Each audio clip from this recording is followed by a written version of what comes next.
আজকে সকাল থেকে দুপুর পর্যন্ত কি রান্না করলাম সেটা আজকে আমি আপনাদের সাথে শেয়ার করব। সো আসসালামু আলাইকুম এভরিওয়ান, আপনারা সবাই কেমন আছেন? আশা করি সকলেই ভালো আছেন। সো সকালে নাস্তা করার পর আমি এই যে কুটাকাটিতে লেগে গেলাম। আজকে আমার খুব পছন্দের একটা শাক রান্না করব। তো শাকগুলো খুব সুন্দর ছিল আর এই কালার শাক আমার কাছে খুবই ভালো লাগে। পুঁই শাক দিয়ে ডাল দিয়ে আজকে আমি ইচ্ছা শুটকি দিয়ে রান্না করব। এটা আমার খুবই ফেভারিট। তো আমি আসলে শাকগুলো সব কুটে বেছে নিচ্ছিলাম আর কি। আমি ডাটা সহ নিয়ে নিব, কারণ ডাটাগুলো খুব কচি কচি ছিল, ডাটাগুলো সহ কেটে নিব। সাথে মাংস রান্না করব, আলু কুটে নেব, সব কিছু কুটে নেব। রাতে আপনাদের ভাইয়া 3 মুঠো আনিয়েছিল শাক। সো 3 আঁটি আনার পর আমার জন্য আমি এটা রেখে দিয়েছিলাম, আমি ডাল দিয়ে ইচ্ছা শুটকি দিয়ে খাওয়ার জন্য। আর 2 মুঠো মেহমানদেরকে রান্না করে খাইয়েছিলাম। সো আমি আসলে শাকগুলা পরিষ্কার করে নিচ্ছিলাম। আমার কাছে আর পুঁই শাকগুলো এই কালারটা খুবই ভালো লাগে। আর বিশ্বাস করবেন, শাকটা যখন রান্না করছিলাম আমার কাছে শাকটা এতই ভালো লেগেছিল, আমি শুধু শাকটা দিয়েই 2 প্লেট ভাত খেয়েছি। মাংস আর নেই, এটা দিয়েই ভালো করে খেয়েছি পেট ভরে। কারণ আসলে যে তরকারিটা ভালো হয় একটা দিয়েই হয়ে যায়।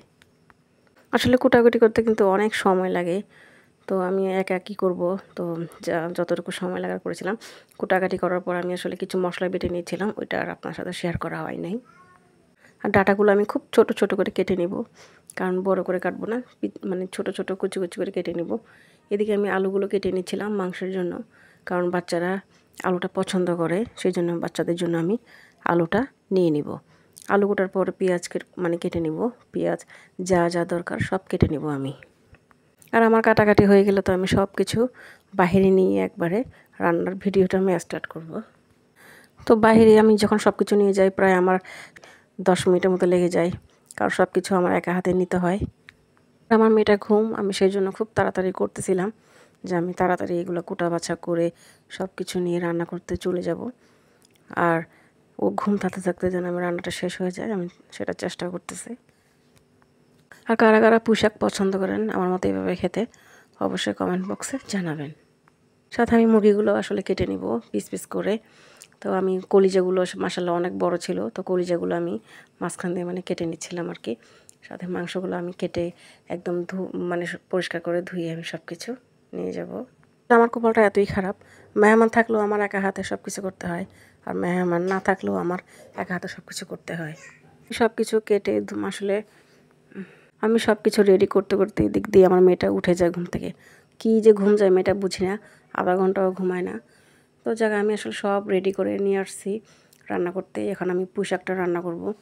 তো আমি আসলে হলুদ, গুঁড়া মরিচ, তারপর ধনিয়া গুঁড়ি দিয়ে একটু রসুন বাটা দিয়ে দিব, দিয়ে আমি ভালো করে মশলাটা কষিয়ে নিব। কষানোর পর আমি আসলে চিংড়ি শুটকি দিব। দেওয়ার পর আসলে যখন চিংড়ি শুটকিটা কষাচ্ছিলাম এত সুন্দর একটা ফ্লেভার আসছিল, কী বলবো। তো আমি খুব ভালো করে মশলাটা কষিয়ে নিব। আর কালারটা মাশাআল্লাহ অনেক সুন্দর হয়েছে, মরিচ গুঁড়ো দেওয়াতে কালারটা খুব সুন্দর হচ্ছিল। সো এখন আমি শুটকিটা দিয়ে দিব আর কি। শুটকিটা দিয়ে আবার ভালো করে মশলাটা কষাবো। মশলাটা কষিয়ে নিয়ে আমি মসুর ডাল দিয়ে আসলে রান্না করব। এভাবে আপনারা খেয়েছেন কি না আমি জানি না, যারা খেয়েছেন কমেন্টে অবশ্যই জানাবেন। তো আমি মসুর ডাল দিয়ে দিব, দিয়ে ভালো মতো আবার কষিয়ে নিব। কষানো হয়ে গেলে আমি আসলে শাকগুলো দিয়ে দিব একে একে। সবগুলো শাক দিয়ে আমি ভালো মতো কষিয়ে নিব। আর এভাবে আমার পুঁই শাক খেতে খুবই ভালো লাগে, এটা আমার খুবই ফেভারিট আসলে। তো এই যে আমার পুঁই শাকটা হয়ে গেছে, আমি আসলে একটু পানি দিয়েছিলাম ডালটা সিদ্ধ হওয়ার জন্য। তো ডালটা সিদ্ধ হয়ে গেছে আর শাকটাও প্রায় হয়ে গেছে। তো এটা হয়ে গেলে আমি আসলে একটু মাংস রান্না করব। তো এই যে মাংসের জন্য আমি সব কিছু দিয়ে দিলাম, এখানে গরম মশলাগুলোও দিয়ে দিলাম তেলের মধ্যে। এগুলো দিয়ে ভালো মতো আমি আসলে একটু লাল লাল করে ভেজে নেব। নেওয়ার পর আমি একে একে সব দিয়ে দেবো। আগে রসুন বাটা দিয়ে দিলাম, হলুদের গুঁড়ো দিয়ে দিলাম, তো ধনিয়া গুঁড়ি, জিরা বাটা, আদা রসুন বাটা সব কিছু দিয়ে দেবো। আর আমার হাতে আসলে কালি লেগেছিল, কারণ মাটি চুলায় রান্না করলে হাতে পায়ে মুখে কত যে কালি লাগে সেটা আর কি বলবো। তো কাপড় আসলেও নষ্ট হয়ে যায় মাটি চুলায় রান্না করতে গেলে। সো আমি খুব সুন্দর করে ভালো করে মশলাটা ভালো মতো কষিয়ে নিব। আর আমি এই যে গুঁড়া মরিচ দিয়েছি, কারণ বাটা মরিচ দিব বেশি করে। বাটা মরিচ দিলে আসলে খুব ভালো একটা ফ্লেভার আসে, সেই জন্য আমি বাটা মরিচটা দিয়ে দিব।